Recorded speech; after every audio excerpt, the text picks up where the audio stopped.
بسم اللہ الرحمن الرحیم۔ ناخن پالش چھڑائے بغیر غسل اور نماز جنازہ صحیح نہیں ہے۔ احسن الفتاوی جلد نمبر 4 صفحہ 237 پر مفتی صاحب نے ایک مسئلہ لکھا ہے۔ ایک بھائی صاحب پوچھتے ہیں کہ فرض کریں کسی بہن کو ناخن پالش لگانے کی عادت تھی اور اس کا انتقال ہو گیا۔ جب عورتوں نے اسے غسل دیا تو اس کا خیال نہ کیا اور نہلانے کے بعد پتہ چلا کہ ناخن پالش رہ گئی ہے، تو دوبارہ غسل دینا چاہیے یا نہیں؟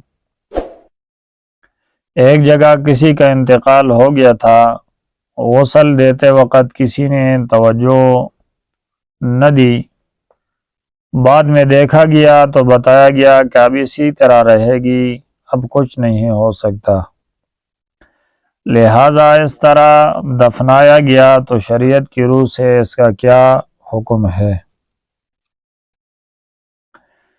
جواب یہ ہے کہ پالش چھڑا کر صرف ناخن دھو دینا بھی کافی ہے، پورے غسل کی اعادے کی یعنی دوبارہ غسل کی ضرورت نہیں ہے۔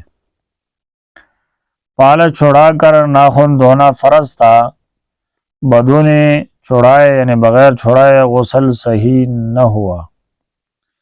جب تک وہ پالش لگا ہوا ہے تو غسل صحیح نہیں، اور جب غسل صحیح نہیں تو اس لیے اس کی نماز جنازہ بھی نہ ہوئی۔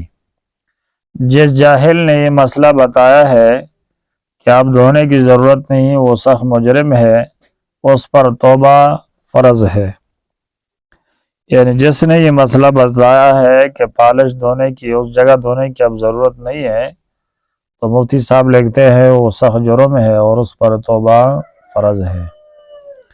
تو جو بہن وہ پالش لگاتی ہے، یہ اتنا ایک بری عادت ہے کہ بالفرض و محال اگر اس کا انتقال ہو جائے تو جب تک وہ پالش چھڑایا نہ جائے تو اس کے ساتھ نہ غسل ہوتا ہے اور نہ اس کی نماز جنازہ